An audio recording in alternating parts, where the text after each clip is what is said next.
This is Comment Picks by the Glick. Hey, I'm your host, Jason How you Glick. doing, Jason Glick? I'm doing good, John. Yourself? Not too bad. What you got for us tonight? Okay, I'm on vacation right now from my job. So, so I decided, I'm gonna take the time to do something that I didn't get to do when it would have been appropriate, and that's reread all 31 volumes of Blade of the Immortal, because as longtime readers know, it's my all-time favorite series. In fact, it's the only series I put on my all-time favorites list that was still being published.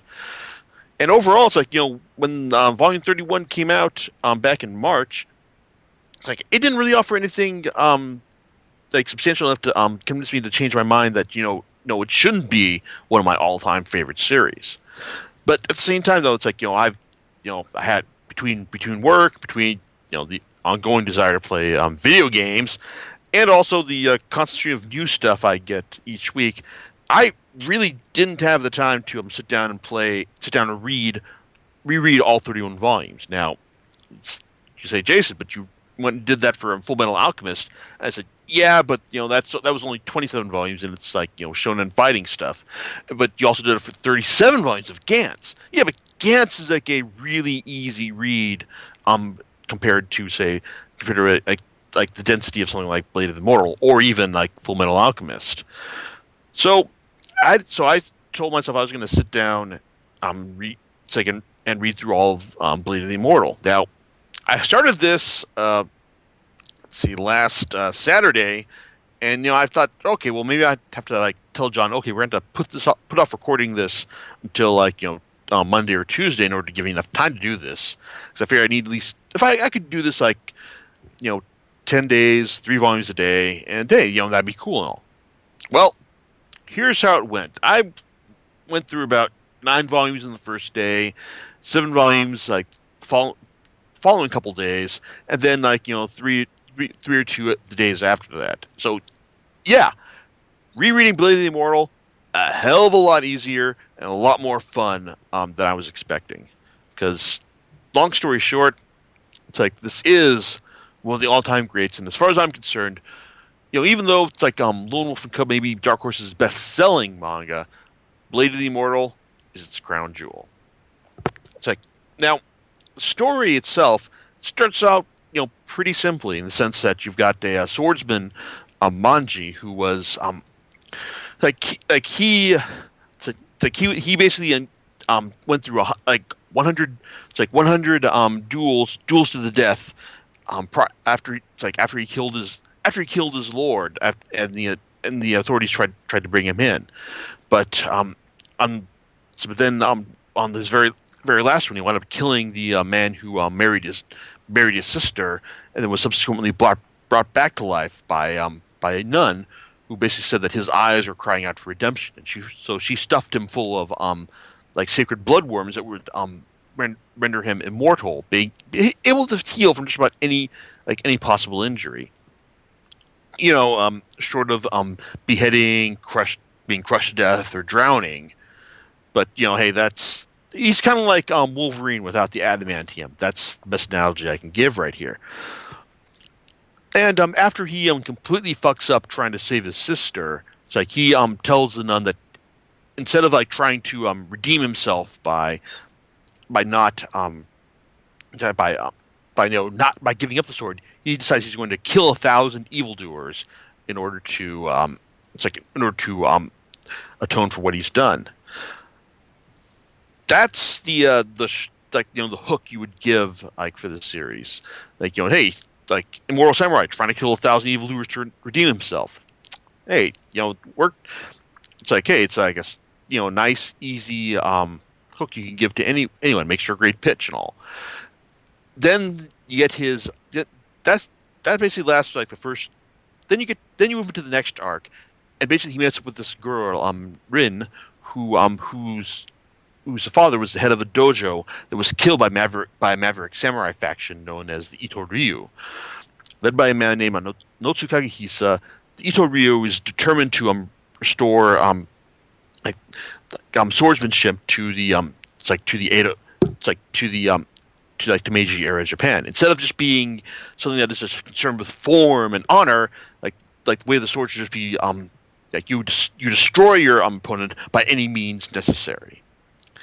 And it's like, and after his grandfather was kicked out of the dojo run by Rin's father, it's like he shows up like to take them out as a matter. It's like just a matter of course and settling old scores. It's like Rin like finds out about this immortal samurai and enlists his help to enlist Manji's help to in order to avenge it's like her parents and her death at Anotsu's hands, or not his hands specifically, but the hands of the Ito Ryu. But since Anotsu was the leader, it's like he's the one who blood is on his hands specifically. And so there you go. It's like then you've got like the long form story. Basically, it turned like that initial hook turns out to something a lot longer and a lot more complicated. And while we get some easy vengeance early on when she takes out the guy who it's like one of the guys who apparently decided to keep her mother's head as a memento, it's like of his love for her. Creepy.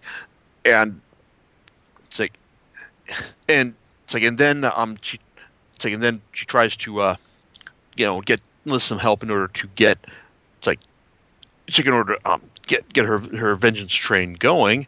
It's like it's very Lady the Immortal is like very episodic.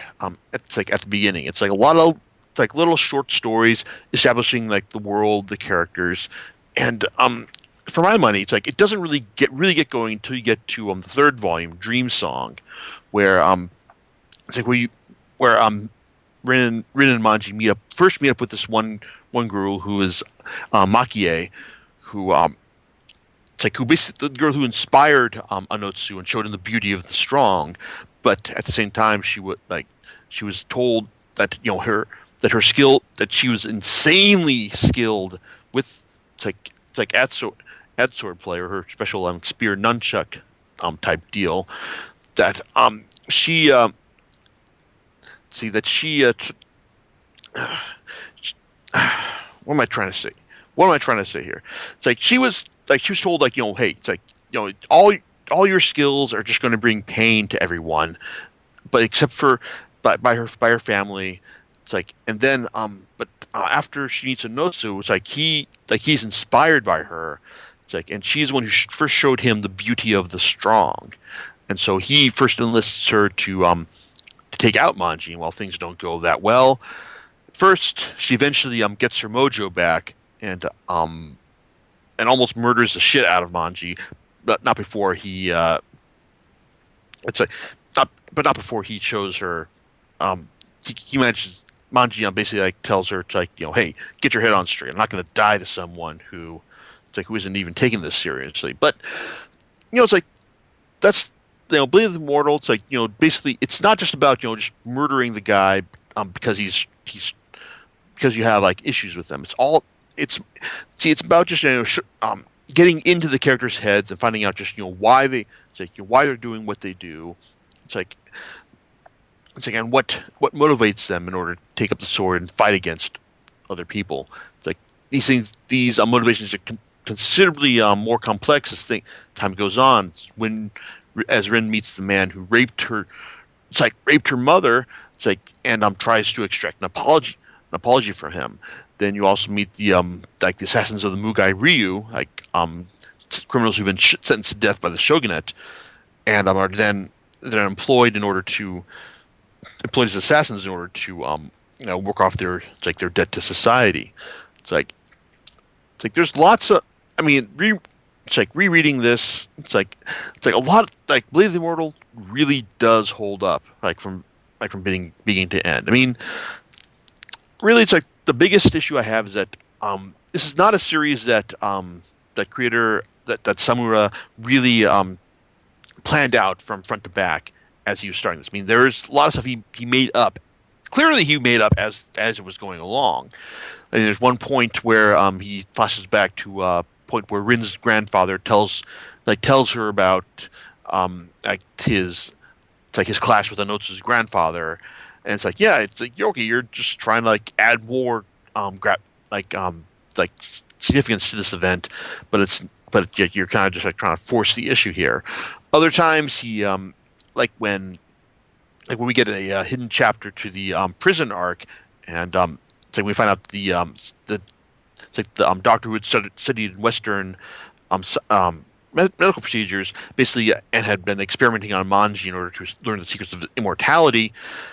He documented all this stuff, and then wrote it down, and then this is given to a really evil bastard Shira to take to who basically got his own kind of immortality thanks to getting Manji's arm. It's like it's um it's like he's someone who's big on the retcon, trying to say, hey, I'm just trying to like, add additional significance here, but well, sometimes it can be forced, as is with Rin's grandfather. But then you get the bit with talking about Manji's immortality and telling it to his main opponent, but also hiding the key to defeating the character in the it's like in the exposition as well. So sometimes it can actually work out pretty elegantly as well.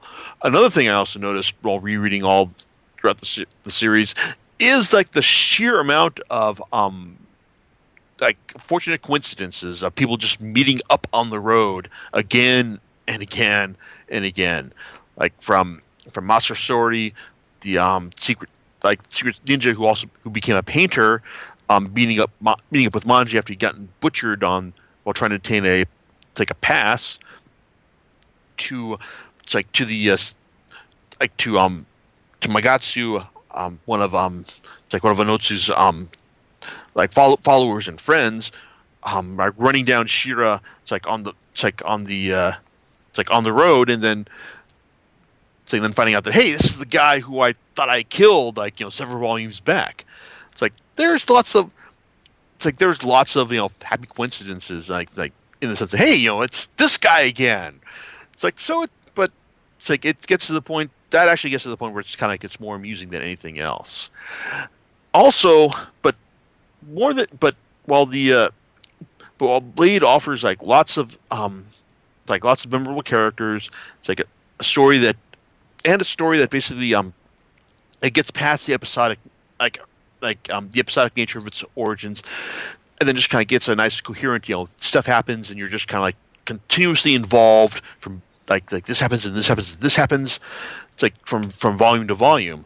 I mean, one of the things that really solidified my love of the series was that around the I mean, this is one of the series that Dark Horse has published for years in a monthly volume form, monthly issue form, and then they did collect the issues out in trade paperback. But then there were times when it's like, holy shit, you're gonna make me wait a fucking year between volumes, and it's like, oh man, I just want the next one. But then you get points where like you'd have the year long wait between say volume 11 Beasts, which has some really brutal and unsavory attacks against one of the main female characters there. Even if she does get her vengeance on the guys at the end, it's still really hard to read through. But then you get followed up with the Fall volume 12. Like that was a year between those volumes, and then delivered in the sense you had it's like you had Manji and Magatsu taking on Shira and finding out, holy shit, Shira, he's got, it's like, dude has gone crazy and is like, got his own like real scary plans for them and how he wants to deal with how he wants to deal with them too. It's like but also deliver in terms of like, hey, if you're gonna wait a year, it's like it better be damn well good in order in order to keep for me to keep reading. And every time like I had to wait a long ass fucking time between volumes of Blade of the Immortal to read them, it delivered. It's like it delivered again and again and again to the point where hey, even the waiting got to be fun. And since I knew that no matter how long I had to wait, Blade of the Immortal would always deliver, and that's kind of like what really what solidified it. Like for me is one of my all time favorites, and also the fact that for a long ass times like it was not a series I could really predict where it was going, and rereading it again, it's like one thing that it's instilled in me more than any other series I've read, American or Japanese, it has got some of the best goddamn action sequences I have ever read in comics form. Full stop. I mean, yeah, Garth Ennis can choreograph a good gunfight. It's like the action scenes in One Punch Man are a lot of fun to read. Like Kuroi Ohu does some great action storytelling in Gantz, but the it's like but the hand to hand combat depicted in Blade of the Immortal is second to none. It's like from the sheer amount of styles on display to the really wicked like creativity that Samura displays in terms of just the weapon, just kind of like crazy ass weaponry to the level of dismemberment, the it's like the kind of like scary ass gore involved. I mean, goddamn, like after like 31 volumes of Blade of the Immortal and like in just under 2 weeks, it's like wow. Because I mean, it's insane, but at the same time, it's like I think if I didn't have to read any series that had like really gory ass stuff, it's like I'd be fine because like holy shit, it's like it's really goddamn gory and it's definitely not for the faint of heart. But it's all in black and white, so if you're squeamish about blood, well, it's all a nice shade of gray right there. So, and I could just keep going on about all the you know like the individual volumes and how say how things go, and like how it's if you're reading this like the series kind of like progresses in 4 acts, and bizarrely like the way Dark Horse has repackaged them, they all kind of like 4 acts are based. Act 1 is volumes 1 through 7. Act 2 is volumes 8 through 14. Act 3, which is kind of like an intermission. It's the prison arc. I've talked about this before, and yeah, it still reads, even though it's like it does feel kind of like the main story is being put on hold for a bit. It's like it still reads really quite well when you're reading it like from front to back. But and then like the final art push is from like it's basically 10 volumes from volume 22 to 31. Though you can also say that the like you can also split it into halves, like between 22 to 26, basically like the business dealing with like Kagimura, the member of the shogunate who is trying to put Anotsu down for good. He gets his act together, and then the business of the Shira is finally finished over the course of two volumes. And then the final five are basically like the push to the end as Itoryu and Habaki's new group, the Rokidan, take go head to head, and Rin shows up to finally get her vengeance. It's like against Anotsu. So overall, it's like and that's another thing about the series. I mean, like, well, the series basically starts off with Rin being like total victim material in the sense that she almost gets talked into a love suicide in order to avenge her parents' death. It's like at the hands of like the creep who mounted her mother's head on his shoulder. It's like by the end, like as the series goes on, she really develops into a very strong, it's like independent character, someone who's more than capable of saving her bodyguard on more than one occasion. That's kind of the fun thing about the series. I mean, it's great seeing her evolution as a character, and showing that hey, she's not helpless. She can be creative, desperate, and brutally imaginative as things go on. I mean, while we're told about what happens to her in the final volume, it's like I like to think that she became a hell of a woman. After her whole experience with Manji. It's no surprise that she has a granddaughter who wound up seeking her Manji's help at the final. It's like in the final volume.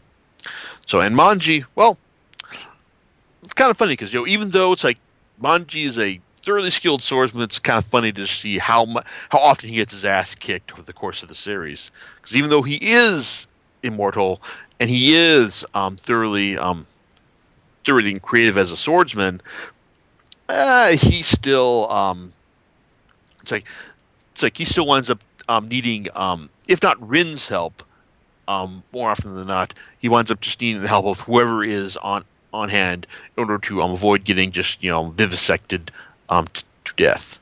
So, but at the same time, he's also kind of like a real smart ass who knows how to troll like those who are screwing him.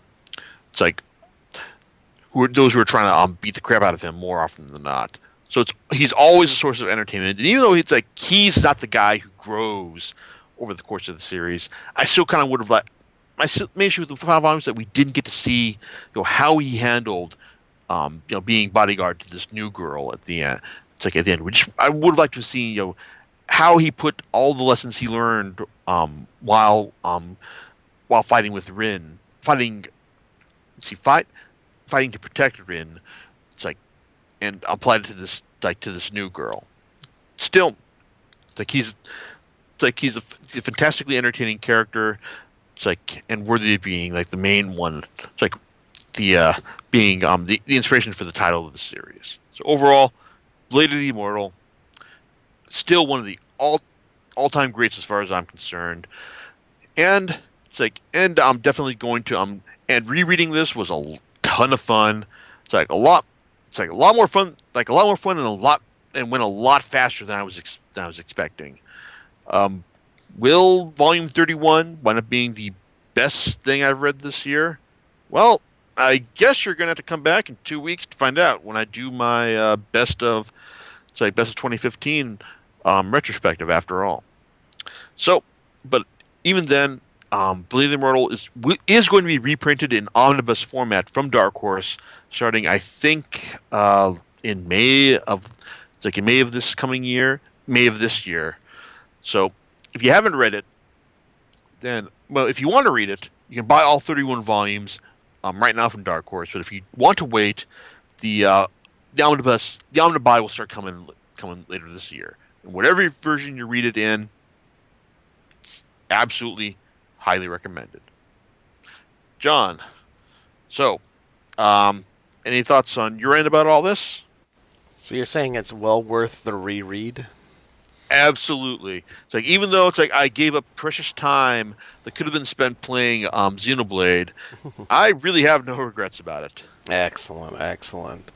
So, and with that, you will be covering the final volume next time? No, remember we did the final volume back when it came out in March. Oh, my bad. What were you just referring to then?